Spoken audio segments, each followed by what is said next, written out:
스탠은 남쪽 시골 마을에서 자랐습니다. 스탠의 아버지는 동네 유일의 전자제품 수리점 주인이었습니다. 그래서 집에 TV가 없는 아이들은 스탠의 아버지의 TV로 만화를 보기 위해 스탠의 집에 자주 모였습니다.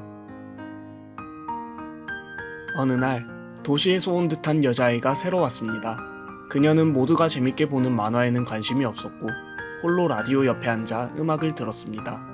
스탠은 혼자 있는 그녀가 신경 쓰여 같이 만화를 보자 권했지만 그녀는 거절했습니다. 이상한 애라 생각한 스탠은 그냥 놔두고 만화나 봐야겠다 생각했지만 그녀가 계속해서 신경 쓰였습니다. 결국 스탠은 그녀 옆으로 다가가 함께 음악을 들었습니다.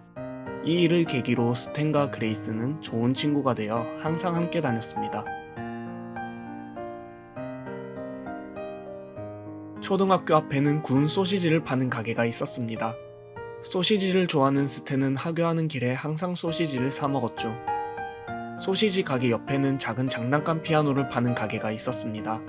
그 앞을 지날 때면 그레이스는 아무 말 없이 장난감 피아노를 가만히 바라보았습니다. 시간이 늦었지만 스탠은 그레이스를 기다려주었습니다. 다음 날부터 스탠은 좋아하던 소시지를 사 먹지 않고 참았습니다. 그리고 아낀 용돈을 저금하기 시작했죠. 소시지를 참으며 스탠은 배가 고팠지만 오늘도 피아노를 바라보는 그레이스를 보며 돼지 저금통에 배를 불렸습니다. 마침내 목표한 금액이 모두 모였고 스탠은 소중한 돼지 저금통을 깨어 장난감 피아노를 구매해 그레이스에게 선물했습니다.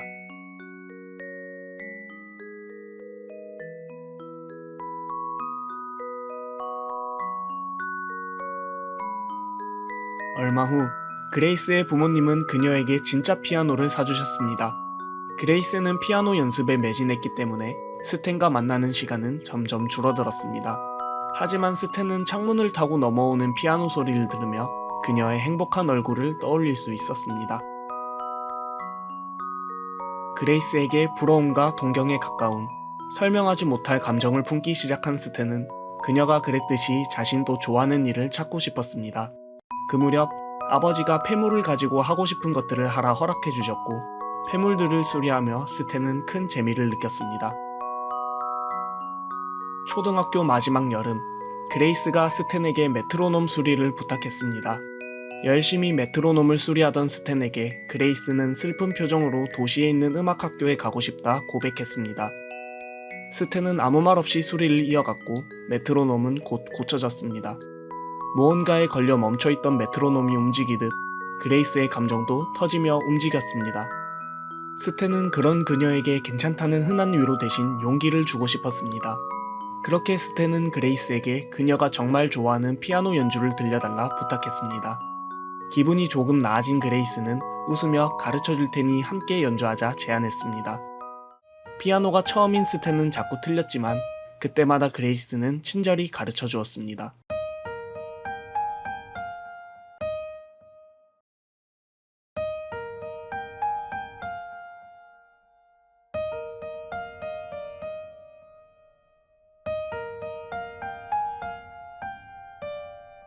둘의 연주가 성공한 순간 놀란 스탠은 아무런 반응도 할 수 없었습니다.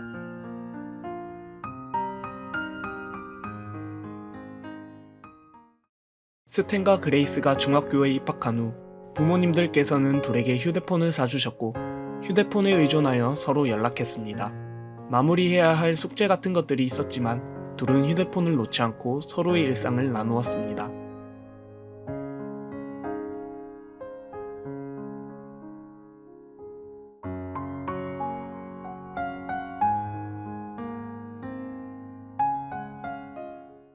고등학교 2학년 여름, 스탠의 가족은 공장 사무실 이전을 위해 그레이스가 있는 도시로 이사를 갔습니다. 아버지의 차를 타고 도시로 향하는 동안 스탠은 그레이스에 대한 생각에 흠뻑 잠겼습니다. 아버지의 목소리가 생각에 잠긴 스탠을 깨어나게 했고 곧 그레이스가 있는 도시에 도착했습니다. 그녀에게 데이트 신청을 하고 싶었던 스탠은 언제가 좋을지 잠시 생각했지만 창밖으로 보이는 대관람차를 보고는 곧바로 그녀에게 연락했습니다. 하지만 도시는 스탠의 생각보다 터무니없이 컸고 도시 안에서도 스탠의 집에서 그레이스의 집까지는 2시간이나 걸렸습니다. 그래서였는지 여름방학이 끝날 무렵에야 함께 놀이공원에 갈 수 있었습니다. 5년 만의 만남에 서로 어색했습니다. 해는 저물어갔고 집에 갈 시간이 다가왔습니다. 스탠과 그레이스는 집에 돌아가기 전 마지막으로 함께 관람차에 올라탔습니다. 그곳에서 그레이스는 해외 음대에 가게 되어 이 도시를 떠나게 되었다고 고백합니다. 그녀의 꿈을 너무나도 잘 알고 있던 스탠은 아무 말 없이 그녀의 손을 잡아주었습니다. 그리고 그녀와 조용히 마지막 시간을 보냈습니다. 며칠 후 그레이스는 해외로 떠났습니다.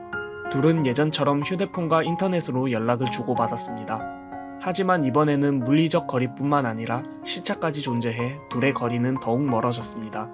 그럼에도 둘은 서로의 일상을 계속해서 나누었고 같은 라디오를 함께 들으며 끝나지 않은 관계를 지속했습니다. 4년이 지나고 스탠과 그레이스는 졸업할 때가 되었습니다. 스탠은 졸업하면 그레이스가 돌아올 줄 알았지만 그녀는 꿈을 위해 돌아가지 않겠다 말합니다. 그녀를 보낼 수 없었던 스탠은 그녀의 가족, 사랑, 추억을 말하며 돌아오기를 바랬습니다. 결국 스탠을 너무나도 사랑했던 그레이스는 졸업하면 돌아가기로 결정했습니다.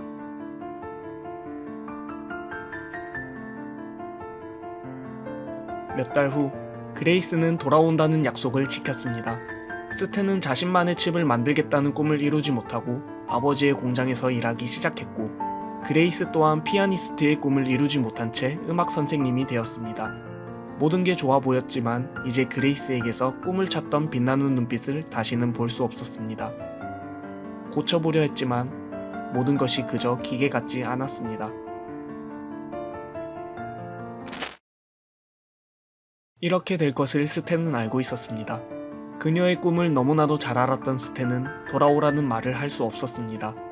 꿈을 위해 돌아오지 않겠다는 그녀에게 스탠은 떨어지지 않는 입을 열었습니다. 머릿속으로 그녀를 잡기 위한 많은 말들이 떠올랐지만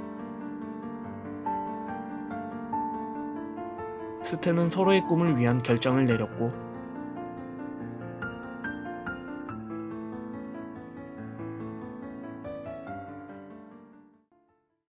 웃으면서 다시 만날 수 있길 바랬습니다. 이렇게 서로에게 작별 인사를 한 두 사람은 서로의 유년 시절의 추억과도 이별했습니다. 스탠과 그레이스는 꿈을 위해 부단히 노력했고 자신들의 꿈을 이루었습니다.